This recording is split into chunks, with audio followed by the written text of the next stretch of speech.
Hola chicos, buen día. Espero hayan descansado bien estas 2 semanas y vengamos con la mejor actitud para terminar este segundo momento evaluatorio. ¿Sale? Vamos a empezar con la semana 4 de esta evaluación número 2 y vamos a retomar los temas que veníamos viendo sobre el pH. El último tema que vimos fue el pH en los alimentos. El día de hoy vamos a ver el pH en la asimilación de medicamentos y nutrientes en el organismo, es decir, qué pH se produce una vez que nosotros consumimos algún medicamento y qué es lo que nos va a aportar dentro de nuestro organismo. ¿Sale? Así que comenzamos. Ok, el papel del pH es importante en el funcionamiento de nuestro tracto digestivo y en el proceso de digestión.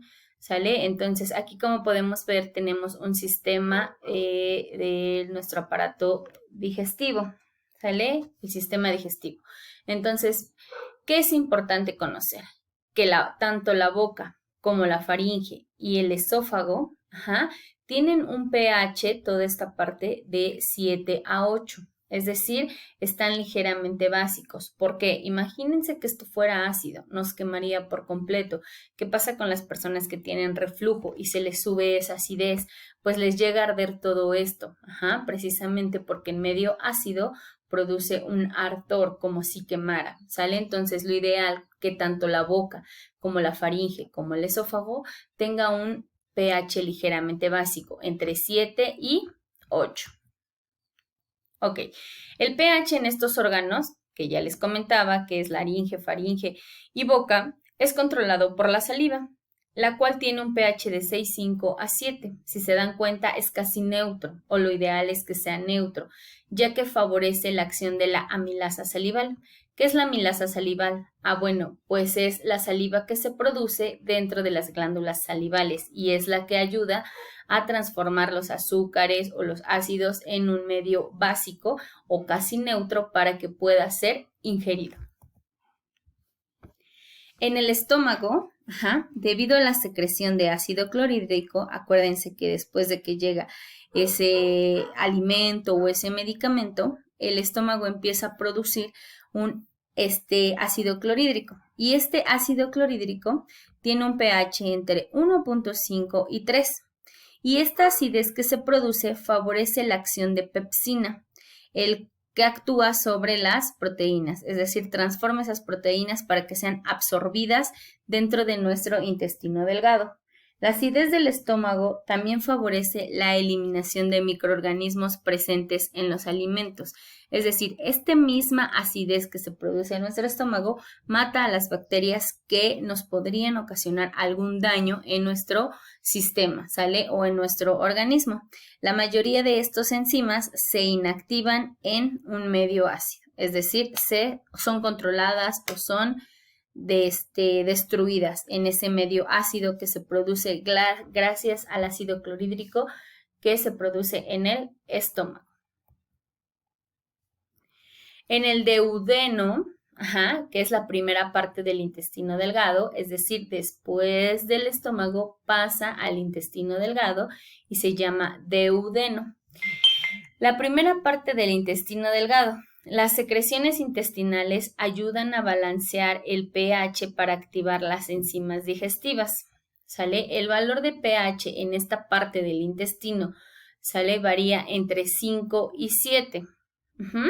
Es decir, que en este duodeno, que es la primera parte del intestino delgado, debemos de tener un pH entre 5 y 7, para que ayude a balancear el pH y a activar las enzimas digestivas. También el hígado secreta bilis, en el duodeno, es decir, esa bilis del hígado se pasa al intestino para neutralizar el quimo ácido del estómago, es decir, ese ácido que ya se produjo en el estómago, cuando es pasado al duodeno, el hígado ayuda con la secreción de la bilis para neutralizar un poco ese ácido y no le haga daño a nuestro intestino.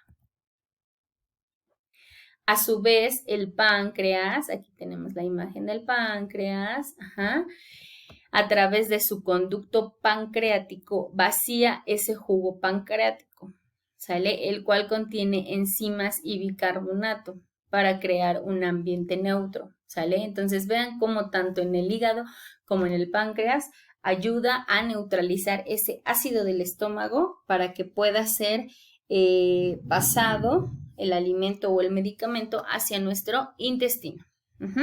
Además, el tejido mucoso del intestino, es decir, el intestino delgado, está cubierto por un tejido mucoso, debe de ser alcalino, es decir, su pH debe de estar en 8.5, lo que facilita la absorción de los nutrientes. Ahora, ¿qué pasa cuando absorbemos medicamentos en nuestro organismo? Bueno, la absorción de medicamentos depende de gran medida de cuál sea su vía de administración. La más común es la vía oral, ¿sale? Todos en algún momento hemos tragado pastillas, o medicamentos o hemos tomado algún jarabe, para componernos ante alguna enfermedad o para contrarrestar alguna enfermedad, ¿sale? La más recomendable es la vía oral para el ser humano.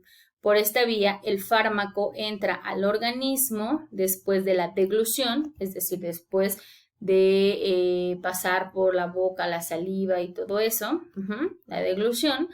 Una vez en el estómago se somete a las características ácidas de los jugos gástricos, donde la acidez favorece la ionización del fármaco y dificulta la absorción. ¿Sale? Hay muchos fármacos que se absorben a través de la mucosa gástrica, como es el alcohol y los ácidos débiles. Estamos hablando de silicatos y barbitúricos, los cuales presentan menor capacidad de ionización a pH ácido, un pH de 1.4 y 3. ¿Sale? Aquí tenemos un ejemplo de tabletas que son silicatos, que son tabletas antiácidas, y los barbitúricos.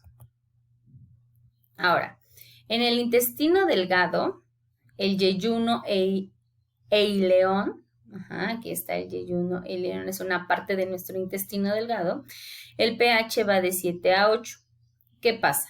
Las bases débiles incrementan la fracción no ionizable del medicamento, es decir, lo que no se ioniza en el estómago, es decir, lo que no se destruye es lo que va a absorber nuestro organismo. De hecho, casi todos los medicamentos se absorben en el intestino, con excepción de los que son ácidos y bases fuertes, ¿sale? Entonces, bases y ácidos débiles hasta el intestino, ácidos y bases fuertes en el estómago, ¿sale?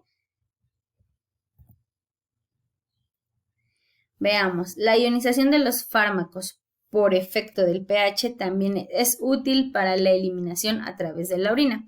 Veamos, en este esquema vamos a resumir un poco de cómo es que se lleva a cabo la absorción del medicamento. Veamos, tenemos el fármaco, el medicamento.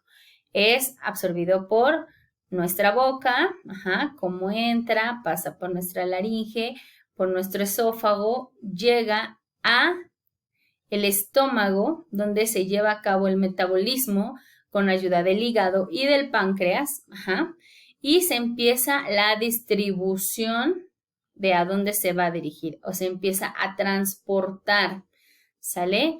Pero ¿cómo es este metabolismo? En medio ácido, o sea, es decir, en el estómago, cuando llega en contacto con el ácido del estómago, se empieza a absorber dependiendo del tipo de medicamento. Y con ayuda del hígado y del páncreas, que es lo que secretan, pasa hacia el intestino delgado, que es ahí donde se va a absorber el medicamento necesario para contrarrestar la enfermedad y empezar a transportar ante mi organismo, empezar a por mi sangre, empezar a transportar el medicamento necesario y lo que nos sirve en excreción, ya sea empezándose a eliminar por la orina. Por eso es que a veces no se han dado cuenta que hay medicamentos muy fuertes que transforman el pH de nuestra orina o huele más, por ejemplo, las vitaminas, cuando tomamos vitaminas, huele mucho nuestra pipí a esa vitamina, hasta puede cambiar un poco el color de la misma. Por ejemplo, vamos a ver qué pasa si tomamos demasiado medicamento en bases débiles o en ácidos débiles. Por ejemplo, dice, en la intoxicación con bases débiles, como benzodiazepinas, se administra ácido absórbico, que es decir, vitamina C, para acidificar la orina y favorecer la eliminación. Es decir, si yo tomé mucho medicamento que es una base débil, ¿cómo puedo empezar a eliminar esa intoxicación de ese medicamento? Pues tomando vitamina C para que, como es una base, se haga un poquito más ácida la orina y pueda ser eliminada. ¿Sale? ¿Qué pasa en una intoxicación con ácidos débiles, como los barbitúricos? La acidez de la orina favorece las formas no ionizadas y por lo tanto la reabsorción tubular.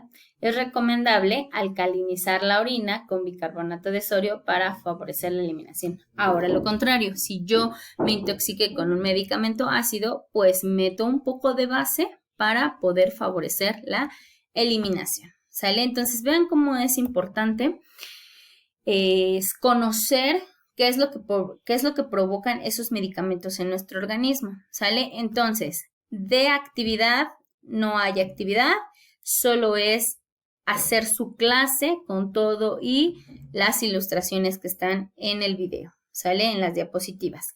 Y de tarea van a investigar en casa 3 medicamentos que se consuman frecuentemente y van a realizar la investigación de cómo es que es absorbido ese medicamento en nuestro organismo, ¿sale? Recuerden que la clase se cierra el día de hoy, lo platicamos en el chat a la hora y la tarea se cierra el día de mañana a la hora que empieza su clase, ¿sale? Entonces, revisen bien, por favor, investiguen en casa qué medicamentos son los más comunes y realicen su tarea. No olvides realizar tu clase y su tarea.